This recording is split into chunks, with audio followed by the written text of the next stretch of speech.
कर्पूरगौरं करुणावतारं संसारसारम्। ओम शिवाय, जय माता दी। पुनः स्वागत है आप सभी का। अक्टूबर 2023 से बहुत ज़्यादा संघर्ष झेल रहे, बहुत सारे क्षेत्रों में, जीवन के बहुत सारे क्षेत्रों में निराशा देख रहे अभी तक हमारे प्यारे प्यारे मिथुन राशि के जातक हैं। अब समय आ गया है कि राहु बाबा के कारण जो अभी तक आपने कष्ट झेले हैं, ये इतनी लंबी लड़ाई आप लगातार जो है लड़ते आ रहे हो, तो उसमें आपका विजय का उद्घोष होने वाला है 18 मई 2025 को। इस बात को बहुत अच्छे से समझ लीजिएगा कि उद्घोष होने वाले का मतलब क्या है कि राहु बाबा की जो प्रकृति है, क्या वो प्रकृति बदलने वाली है? प्रकृति नहीं बदलने वाली है, लेकिन सही ढंग से अगर दबाव डाला जाए, सही उपायों के द्वारा दबाव डाला जाए तो राहु बाबा कंट्रोल में रहते हैं। ऐसा इसलिए हुआ क्योंकि मीन राशि के जो स्वामी हैं बृहस्पति देव, ये कहीं ना कहीं थोड़े वीक चल रहे थे। इस कारण से जो उनका जो घर है, यानी जहाँ पर 12 नंबर लिखा हुआ है मीन राशि है, यह भी वीक चल रहा था। तो राहु बाबा ने इसका भर भर के फ़ायदा उठाया। जैसे किसी को घर में आप हो और आपको ये पता है कि वहाँ का जो स्वामी है, मालिक जो है, वह थोड़ा सा कष्ट में चल रहा है और वह चाहकर भी हमारा कुछ नहीं कर पाएगा, तो अब किसी की नियति खराब हो जाए तो भाई हम क्या कर सकते हैं। तो इसका फ़ायदा राहु बाबा ने बहुत उठाया। और अब जो ये गोचर है शनि बाबा का, क्योंकि कुंभ राशि उन्हीं की है, तो ये बहुत ज़्यादा नया प्रणाली में रहेंगे 2.5 वर्ष तक। तो इसमें राहु बाबा बिल्कुल सीधे होके चलेंगे। साथ ही साथ शनि बाबा इनसे जो आपको लॉस हुआ है, हर प्रकार का जो लॉस हुआ है, जिस क्षेत्र में लॉस हुआ है, उसकी रिकवरी भी होगी, बेनिफिट्स भी मिलेंगे, और जो अब तक खोया है हमने, उसकी बहुत ज़्यादा रिकवरी भी करवाएंगे। अब समझ लीजिए समय क्या था। 30 अक्टूबर 2023 सोमवार दोपहर 1:33 से इन्होंने प्रवेश कर लिया था मीन राशि में। और परिवर्तन का काल 18 मई 2025 दिन रविवार शाम 4:30 बजे से 5 दिसंबर 2026 शनिवार होगा, उस दिन भी शाम 7:28 तक ये जो कुंभ राशि पे गोचर होगा इनका 566 दिनों तक। उसके पश्चात ये फिर मकर में चले जाएंगे। मतलब इनका आगे बढ़ना यानी कि पीछे चलना। अब इस बात को बहुत अच्छे से समझ लीजिएगा। कुंडली में जहाँ जहाँ रेड साइन है, यह वो क्षेत्र हैं जहाँ पर हमारे को बहुत ज़्यादा पीड़ा देखने को मिली। इन क्षेत्रों में हम एक बार चर्चा करेंगे, गो थ्रू करेंगे, और इन क्षेत्रों में हमारी रिकवरी भी होगी। साथ ही साथ जहाँ पर ग्रीन साइन बना हुआ है, राइट टिक लगा हुआ है, ये क्षेत्र हैं, यहाँ पर हमारे को बहुत ज़्यादा बेनिफिट्स देखने को मिलेंगे पूरे 18 महीनों तक, 2026 दिसंबर तक। चलिए थोड़ी सी चर्चा कर लेते हैं इस पे कि हमारे को जहाँ जहाँ जो पीड़ा हुई है, एक बार थोड़ा सा उसको गो थ्रू कर लेते हैं। सबसे पहले तो राहु बाबा ने हमारे को जो सबसे बड़ी जो मार दी, वह मार दी हमारे काम धंधों के ऊपर। अच्छा भला हमारा काम धंधा चल रहा है, व्यर्थ में हम इनर पॉलिटिक्स के शिकार बने। भ्रम की स्थिति हमारे विरुद्ध बनी ही रही। जैसे कि एक ग्रुप बन गया कि भाई इस व्यक्ति को तो मतलब इसके चेहरे पे तो खुशी आनी ही नहीं चाहिए, इसके खिलाफ तो इतने सारे षड्यंत्र रच दो, इतनी सारी साजिशें कर दो। अब जब कर्म क्षेत्र व्यक्ति का प्रभावित होता है, सारी चीज़ें आदमी सहन कर जाता है, लेकिन काम धंधे पे जब बात आ जाती है तो हर प्रकार की चीज़ प्रभावित होने लग जाती है। क्योंकि धन प्रभावित होता है, व्यक्ति बहुत ज़्यादा दबाव में रहता है, तो उसी ऊर्जा को लेके घर में आता है और वह ऊर्जा कारण बनती है घर के कलेश का। अब जब जो आपके पास जो धन आ रहा है वह जब टूटना शुरू होता है, तो कहीं ना कहीं व्यक्ति को ये लगता है कि मेरे पास ये वाहन है, अब इसकी EMI पे बड़ा चक्कर आ गया, ये चीज़ है, ये मुझे खरीदनी चाहिए, नहीं खरीदनी चाहिए, चलिए मैं ये वाला वाहन है ये निकाल देता हूँ, आगे समय अच्छा होगा दोबारा खरीदने, बड़ा मन मार के जो जीवन जीना पड़ता है। तो ये अचानक वाली जो उठापटक है, ये 2023 दिसंबर से जो है ये शुरू हो गई थी। समझ जाइएगा इस बात को।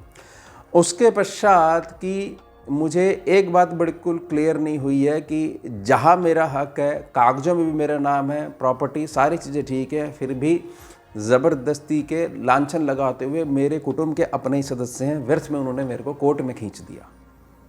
जबकि मैंने समय समय पर उनके लिए इतना करा है, कहीं पे भी मेरी कोई मिस्टेक नहीं है।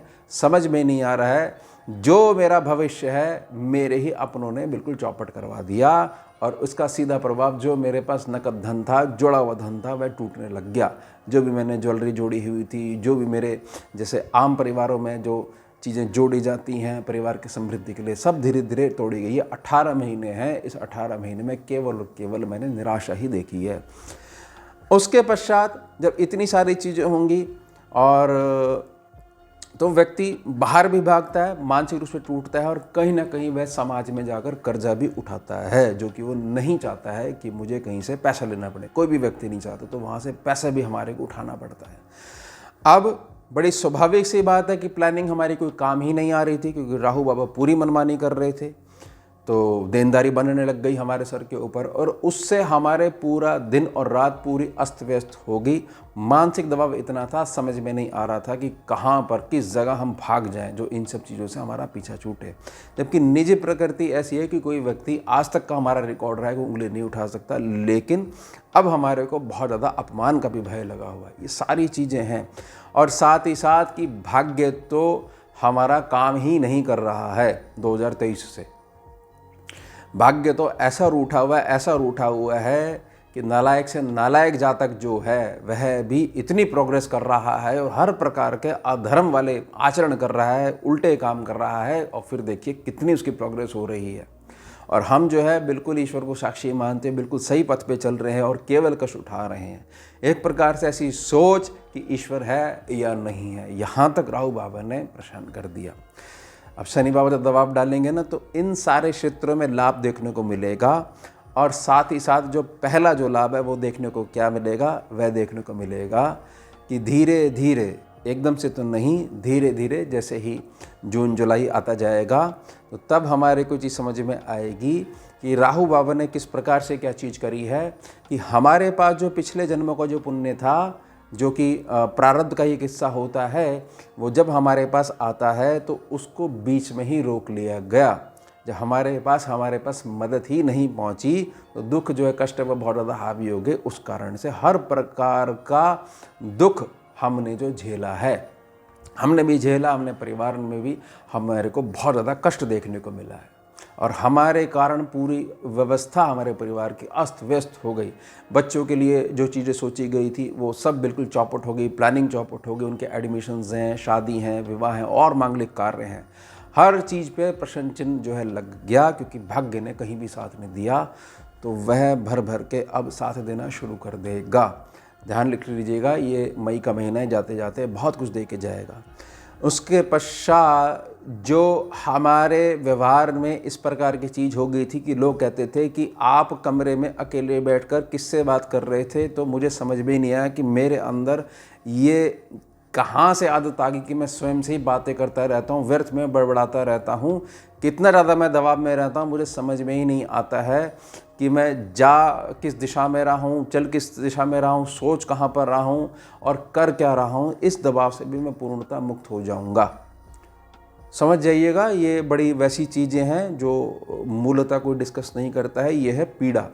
उसके पश्चात मैं जिस द्वारे पे गया, जिस द्वारे पे जाके मैंने कुछ मदद की मांग करी, वहाँ पर वो दरवाज़ा मेरे मुख पे बंद कर दिया गया। तो वहाँ से भी आपको कॉल आएगी, कुछ यात्राएं भी शुरू होंगी। ये भी वही लोग हैं जब इनका कष्ट वाला समय चल रहा था तो आपने भर भर के मदद करी, और ख़ास तौर से इसमें जो आपके छोटे भाई बहन हैं, इन्होंने बहुत अधिक जो अपने रंग दिखाए, वहाँ से भी आपको शांति देखने को मिलेगी और बहुत अधिक पैसे की रिकवरी भी होगी। समय का फेर है, जो भाई उगता हुआ सूरज है उसी को केवल प्रणाम करते हैं। कहीं ना कहीं ये चीज़ आप सीख गए होगी 18 महीने में। उसके पश्चात आपके और आपकी संतान के मध्य हर प्रकार का जो क्लेश चल रहा था, मांगलिक कार्य हो ही नहीं पा रहे थे, समझ में ही नहीं आ रहा था कि कारण क्या है कि हम क्या किसी भी मत पे एकजुट नहीं हो सकते, एक मत नहीं हो सकते किसी भी बात पर। वे सारी चीज़ें ख़त्म होंगी, हर प्रकार का क्लेश ख़त्म होगा। और जहाँ पर विवाह इत्यादि का जो विषय है, जहाँ पर घर वाले मान ही नहीं रहे हैं, बहुत ज़्यादा स्ट्रगल करनी पड़ रही है मिथुन राशि के जातकों को, तो वहाँ पर बहुत अधिक शुभता भी देखने को मिलेगी। अब जिनके संतान नहीं हो उनको संतान का आशीर्वाद भी मिलेगा। वो कारण ही समझ में नहीं आ रहा है, डॉक्टरी कारण भी सब चीज़ें ठीक हैं, लेकिन कोई चीज़ क्लियर ही नहीं हो पा रही। ऐसा लग रहा है किसी ने कुछ करवा दिया है, कोख बंधवा दी है, बच्चे नहीं होने चाहिए। तो बहुत सारे जो भ्रम बने हुए थे वो सब के सब दूर होने वाले हैं। उसके पश्चात जो अंतिम जो बेनिफिट मिलेगा कि अब आपका वर्तमान भी सुधरेगा और उसके साथ साथ आपके पास धन जो जुड़ेगा उससे उत्तम भविष्य की प्लानिंग भी कर पाओगे। बड़ी स्वाभाविक बात है, धन का बहुत बड़ा सहारा होता है कलयुग में। और अब रात्रि को चैन की नींद भी ले पाओगे। साथ ही साथ मेरी एक निजी प्रार्थना रहेगी कि अब आपने यह लेसन सीख लिया है कि जितनी ज़्यादा आपकी आंतरिक बातें गुप्त बनी रहेंगी उतना ज़्यादा आपको बेनिफिट मिलेगा ही मिलेगा। साथ ही साथ एक प्रार्थना और रहेगी, ये जो 18 महीने का जो काल है, अगर इसको एक खट्टे मीठे अनुभव के तौर पर आप हमेशा अपनी स्मृति में बना के रखोगे और अपने आने वाले परिवार में छोटे जन हैं उनको गाइड करोगे, तो ये काल निराशा वाला बेशक रहा हो लेकिन कहीं ना कहीं आपको मजबूती भी प्रदान करेगा आने वाले समय में। अब एक छोटे से उपाय के लिए मैं निजी प्रार्थना कर रहा हूँ जिससे भर भर के राहु बाबा 18 महीने तक आपको लाभ दें। देखिए, जो भी समाज में पीड़ित वर्ग है, ऐसा वर्ग है कपड़े ढंग के नहीं हैं, थोड़ा सा मानसिक संतुलन ठीक नहीं है, कई दिनों से नहाए नहीं हैं, पैरों में चप्पलें नहीं हैं, सफाई कर्मचारी हैं, इनके प्रति सेवा भाव आदर भाव रखते हो, केवल भाव रखते हो, ग्रह वहीं से पकड़ेगा, ग्रह की आंखें नहीं होती, संभावना से पकड़ता है आपकी। तो इस बात को बहुत अच्छे समझ लीजिएगा कि भूखे को भोजन पैसे को पानी, यानी कभी भी इनसे ऐसा व्यवहार नहीं करना कि चलिए आप आगे बढ़िए या आपको कोई काम नहीं है, इस प्रकार का व्यवहार नहीं करना। ये सब जो है पीड़ित हैं, अगर आप इनका ख्याल रखते हो नारायण रूप में तो राहु बाबा बढ़ चढ़कर आपको सहयोग भी देंगे और धन की कृपा बनी रहेगी। तो यह हुआ वह बात कि मैंने इतने महीनों में कहीं ना कहीं कुछ ना कुछ एक्सपीरियंस भी गेन करा हुआ होगा। सारी चीज़, बेशक बहुत सारी चीज़ें लॉस में गई लेकिन कहीं ना कहीं मुझे सीखने को भी मिला होगा। तो इस सीख से ये चीज़ को आप आगे बढ़ाइएगा, ये निजी प्रार्थना रहेगी। तो ये हो गया हमारा उत्तम विषय। मिलते हैं आपसे अगले भाग में नए विषय के साथ। जुड़िए और जोड़िए। ओम शिवा जय माता। भुजगेन्द्रहारं कर्पूरगौरं करुणावतारं